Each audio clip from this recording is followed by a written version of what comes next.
ሰላም ጤና ይስጥልኝ እንደምን አምሽታችኋል ውድ ተመልካቾቻችን የዕለት አርብ መጋቢት 12 ቀን 2017 ዓ.ም ከአባይ ቴሌቪዥን የሚተላለፍላችሁ አውደ ዜና ተጀምሯል።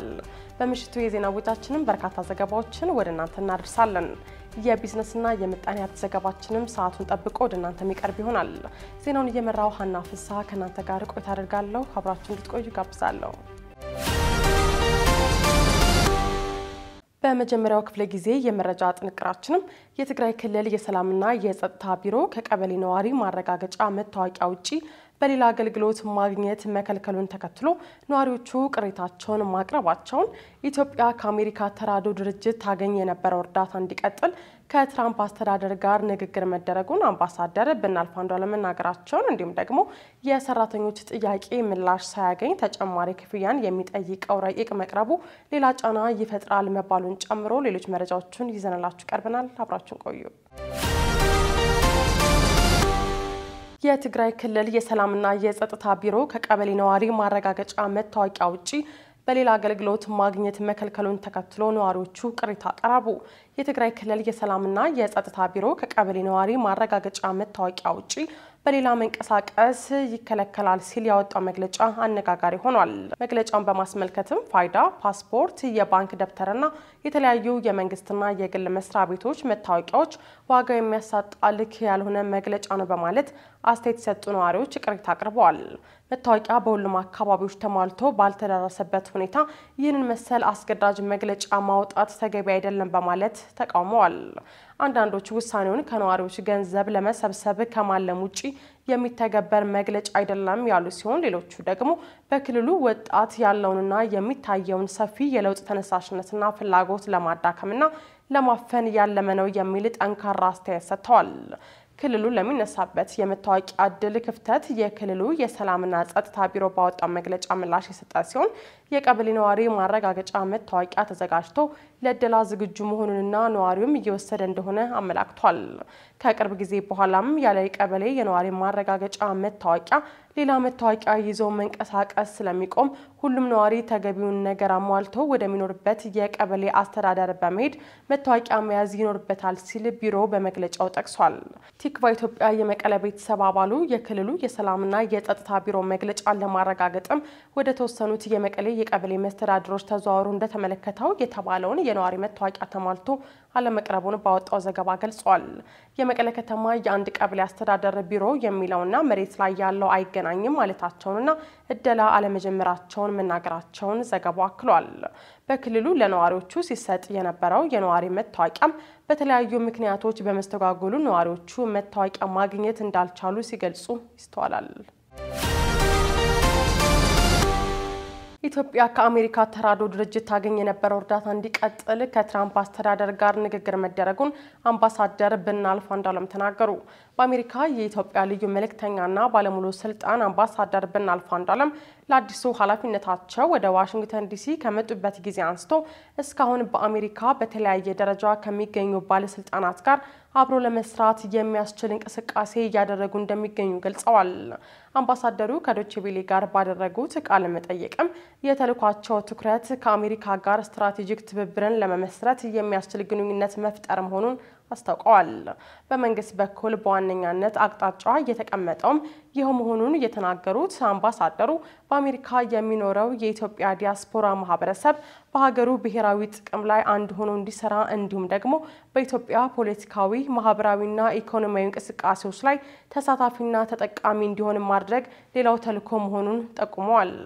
የዶናልድ ትራምፕ አስተዳደር ከአፍሪካ ሀገሮች ጋር የሚኖረው ግንኙነትም እንደዚህ ቀደሙ በእርዳታ ላይ ሳይሆን በንግድና ኢንቨስትመንት ላይ የተመሰረተ እንደሚሆን ማስታወቁ ለኢትዮጵያ መልካም ዕድል የሚፈጥር መሆኑን ተናግረዋል።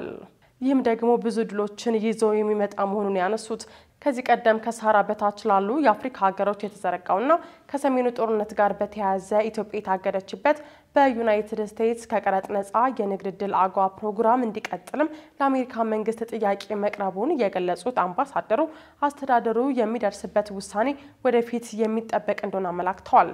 ኢትዮጵያ ከአሜሪካ ተራድኦ ድርጅት ታገኝ የነበረው እርዳታ መቋረጡን በተመለከተም አምባሳደሩ ይህ ውሳኔ የአሜሪካ መንግስት ቢሆንም አጣዳፊ የሆኑ ጉዳዮችን እንዴት እናስቀጥል እናስቀጥላችኋለን። አሁን ቶሎ መቀጠል ያለባቸው ፕሮጀክቶች እንዴት ነው የሚቀጥሉት የሚሉ ጉዳዮች ላይ ተነጋግረን አቅጣጫ አስቀምጠን ወደ እነዛ ስራ እንገባለን የሚል ሀሳብ ተነስቷል የሚል ምላሽ ሰጥተዋል። የትራምፕ አስተዳደር በጀመረውና ህጋዊ ሰነድ የላቸውም ያላቸውን ስደተኞች ወደ መጡበት ሀገር የመመለስ ዘመቻም እስካሁን የ8 ኢትዮጵያውያን ጉዳዮች ለኤምባሲው መቅረቡን የተናገሩት አምባሳደር ብናልፍ ጉዳያቸው ከአሜሪካ መንግስት ጋር በመጣራት ላይ መሆኑን አስረድተዋል።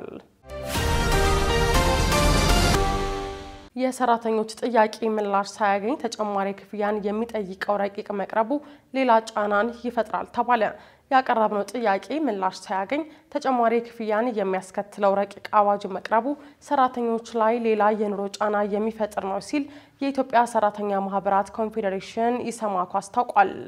የህዝብ ተወካዮች ምክር ቤት መጋቢት 9 ቀን 2017 ዓ.ም ባደረገው መደበኛ ስብሰባ በቅድመ አደጋ በአደጋና በድህረ አደጋ ወቅቶች ለሚወሰዱ የአደጋ ስጋት ቀነሳ ምላሽና መልሶ ማቋቋም የሚሆን የኢትዮጵያ አደጋ ስጋት ምላሽ ፈንድ መቋቋሙ ተገልጿል።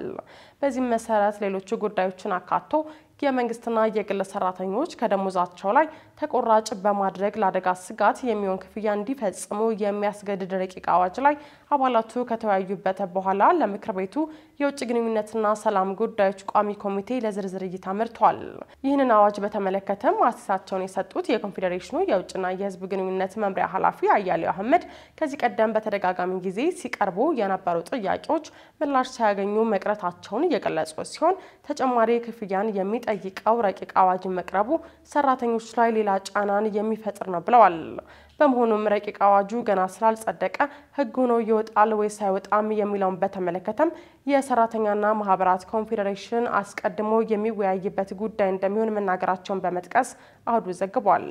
አክለውም በተደጋጋሚ ጥያቄ ከተነሳበት የሰራተኞች መብት ጥያቄዎች አንዱ ከደሞዝ ላይ የሚቆረጠው የታክስ መጠን አሁን ያለውን የኑሮ ውድነትና ነባራዊ ሁኔታ ባገናዘበ መልኩ መሻሻል አለበት የሚል እንደሆነ አስታውሰዋል። ኢሰማኮ በጉዳዩ ዙሪያ ለጠቅላይ ሚኒስትሩና ለገንዘብ ሚኒስቴር ጥናት ተደርጎ እርምጃ እንደሚወሰድበት ለማስቻልም በተደጋጋሚ ቢቀርብም እስካሁን ግን በመንግስት በኩል ይፋ የሆነ ምላሽ እንዳልተሰጠው የገለጹም ሲሆን ትኩረት እንዲሰጥበትም አሳስበዋል።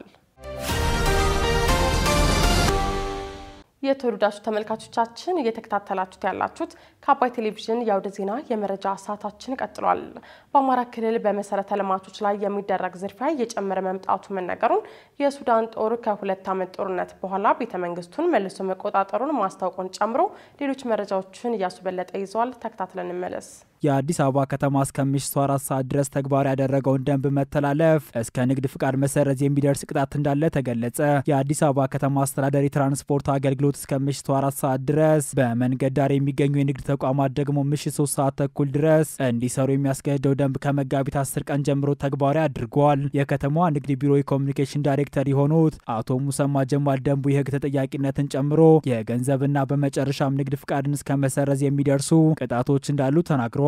የገንዘብ ቅጣቱ የመጀመሪያ ደረጃ ጥፋት፣ ሁለተኛ ደረጃ ጥፋት እያለ እስከ 5ኛ ደረጃ የሚያስቀጣቸው የገንዘብ ቅጣት እርከኖች እንዳሉት አቶ ሙሰማ አስታውቀዋል። ህጉ የሚሰራው ኮሪደር ልማት ያለባቸው አካባቢዎች ላይ ብቻ ሳይሆን በመላው አዲስ አበባ በ11ዱም ክፍለ ከተሞች ዋና ዋና መንገድ ላይ የሚገኙ ሁሉም የንግድ ተቋማት ላይ ነው ሲሉ ኃላፊው ገልጸዋል። የትራንስፖርት እንቅስቃሴን በተመለከተ በሰጡት ማብራሪያ ሁሉንም የግል የትራንስፖርት ሰጪ አካላትን የሚጨምር መሆኑን የተናገሩ ሲሆን ከመንገድ ትራንስፖርት ባለስልጣን ጋር በመሆን በጋራ ተፈጻሚ እንደሚሆን አስረድተዋል። ከምሽቱ 3 ሰዓት ተኩል በፊት የንግድ ተቋም መዝጋት 10 ሺህ ብር፣ መንገድ ዳር ያሉ ንግድ ተቋማትና አገልግሎት መስጫ ተቋማትን ከምሽቱ እስከ ንጋት ድረስ የተቋሙን የውጭና የውስጥ መብራት አለማብራት 7 ሺህ ብር፣ የህንጻ የፊተኛው ገጽ መብራት ያለ መስቀልና ያለ ማብራት 5 ሺህ ብር፣ የንግድ ተቋሙ መግቢያ በር ዝግ ሆኖ አገልግሎት የሚሰጥ ከሆነ ክፍት መሆኑን የሚያመላክት በኤሌክትሪክ የሚሰራ ምልክት ያለ ማድረግ 5 ሺህ ብር እንደሚያስቀጣም ገልጸዋል።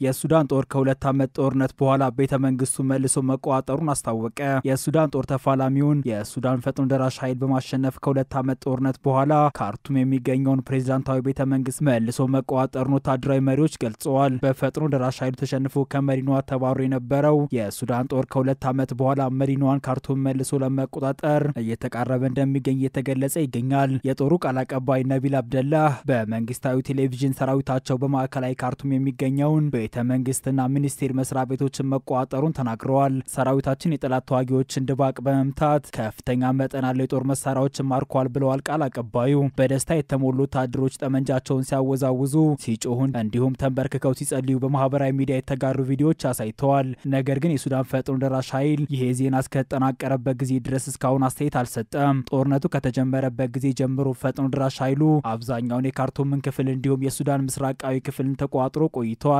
ለሱዳን የጦር ተፋላሚዎች ካርቱምን ማስመለስ ትልቅ አሸናፊነት እንዲሁም በግጭቱ ወሳኝ ምዕራፍ መሆኑ ተነግሯል። ጦሩ ከቅርብ ሳምንታት ወዲህ በማዕከላዊ ሱዳን ጥቂት የማይባሉ ድሎችን አስመዝግቧል። ጦርነቱ በዓለማችን ላይ ከፍተኛውን የሰብአዊ ቀውስ ማስከተሉን የተባበሩት መንግስታት ድርጅት ያስታወቀ ሲሆን ጦሩም ይሁን ፈጥኖ ደራሽ ኃይሉ ሰፋ ያሉ የሰብአዊ መብት ረገጣዎችን ፈጽሟል ተብለው ይከሰሳሉ።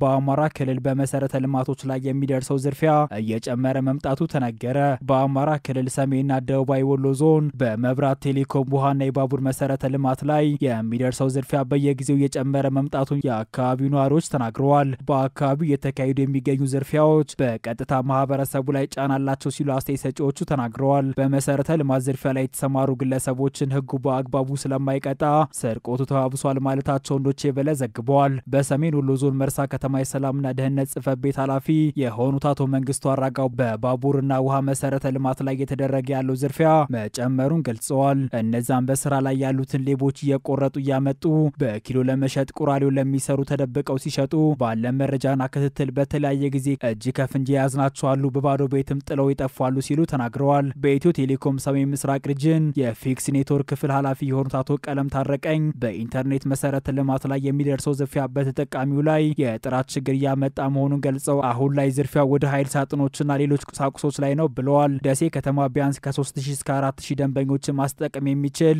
የኮፐር ኬብል በዚህ አንድ ዓመት ውስጥ ዘርፈውታል ማለታቸውን ዘገባው አክሏል። ከአባይ ቴሌቪዥን የምሽት ዘገባዎቻችን አሁንም እንደቀጠሉ ናቸው። ወደ ተመልካቾቻችን አሁን ደግሞ የቢዝነስና ምጣኔ ሀብት ጉዳዮች የሚቀርቡበት ሰዓት ላይ ደርሰናል። መረጃዎቹን ዳሩ ሰላም ተሾመ ይዛለች። በድጋሚ አብራችሁን ቆዩ።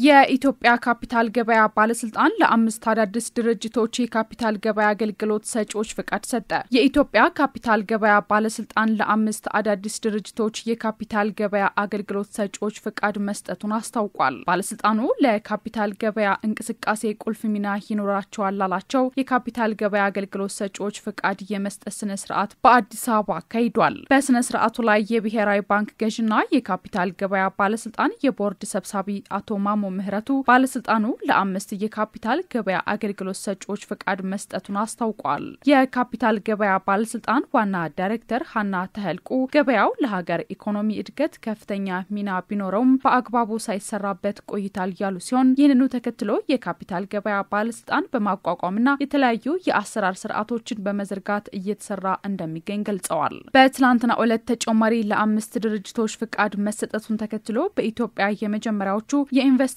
ባንኮችና የሰነደ መዋለ ንዋይ ገበያ አከናዋኝ ፍቃድ የተሰጠበትና አጠቃላይ ፍቃድ የተሰጣቸው የካፒታል ገበያ አገልግሎት ሰጪዎችን ቁጥር ከ4 ወደ 9 ከፍ ብሏል። በትላንትናው ዕለት ፍቃድ የተሰጠው ለሲቢኢ ካፒታል አክሲዮን ማህበር ኢንቨስትመንት ባንክ፣ ለወጋገን ካፒታል ኢንቨስትመንት ባንክ አክሲዮን ማህበር፣ ለኢትዮ ፊደሊቲ ሴኩሪቲ አክሲዮን ማህበር የሰነደ መዋለ ንዋይ ገበያ አከናዋኝ፣ ለኤችኤስቲ ኢንቨስትመንት አድቫይዘሪ ሰርቪስ ኃላፊነቱ የተወሰነ የግል ማህበር የሰነደ መዋለ ንዋይ ኢንቨስትመንት አማካሪና ለኢኩዥን ሰነደ መዋለ ንዋይ ኢንቨስትመንት አማካሪ ኃላፊነቱ የተወሰነ የግል ማህበር የሰነደ መዋለ ንዋይ ኢንቨስትመንት አማካሪ ነው።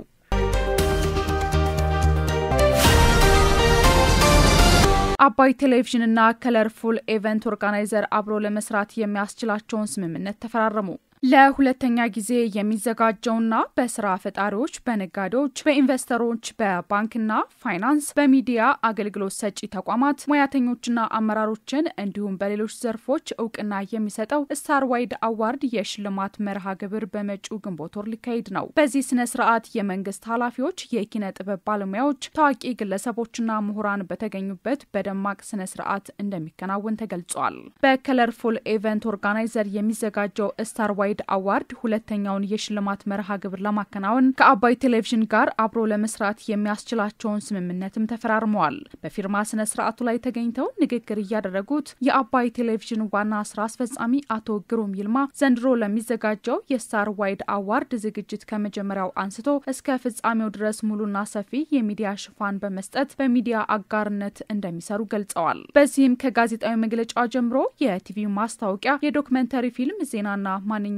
ስለ ስታር ዋይድ አዋርድ የሚገልጹ ዘገባዎች በአባይ ቴሌቪዥን የሚዲያ ሽፋን እንደሚያገኙም አቶ ግሩም ይልማ አክለው ገልጸዋል። የስታር ዋይድ አዋርድ ሀሳብ ጠንሳሽና የከለርፉል ኢቨንት ኦርጋናይዘር ኩባንያ ዋና ስራ አስፈጻሚ አሰንቲ ስሜ በበኩላቸው ድርጅታቸው የዘንድሮውን የስታር ዋይድ የሽልማት መርሃ ግብር እጅግ ተወዳጅና ሰፊ ተመልካች ካለው ከአባይ ቴሌቪዥን ጋር በሚዲያ አጋርነት በመስራቱ ደስተኛ መሆናቸውን ገልጸው የዘንድሮ የሽልማት መርሃ ግብር ከአምናው በእጅጉ የተለየና ተጨማሪ የሽልማት መስኮችን ያካተተ እንደሆነ ገልጸዋል። አሰንቲ ስሜ አክለውም የዘንድሮውን ተሸላሚዎች ለመምረጥ በተለያየ የሙያ መስክ የተሰማሩ ብቃት ያላቸው የዳኞች ኮሚቴ ተዋቅሮ ስራውን እያከናወነ መሆኑን ገልጸው የህዝብ ጥቆማና አስተያየትም የዳኝነቱ ዋነኛ ግብአት ናቸው ብለዋል።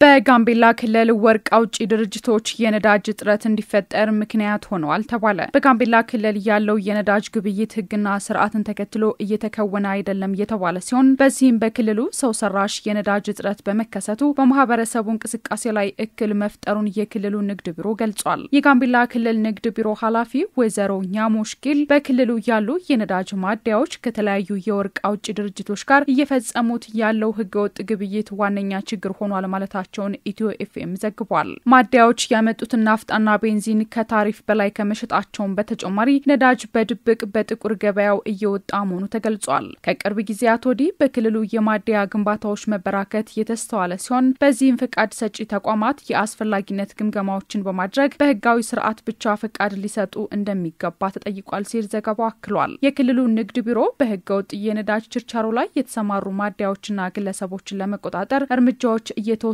መሆኑን ገልጾ የነዳጅ እጥረት እንዲፈጠር እያደረጉ ነው በተባሉ ማደያዎች የነዳጅ ስርጭቱን ማስተካከል እንዲቻል እየተሰራ መሆኑም ተነግሯል። ስትከታተሉት የነበረው የዕለተ አርብ መጋቢት 12 ቀን 2017 ዓ.ም የምሽቱ መረጃችን ይህንን ይመስል ነበር። አብራችሁን ስለነበራችሁ ከልብ እያመሰገንን በያላችሁበት መልካም ምሽት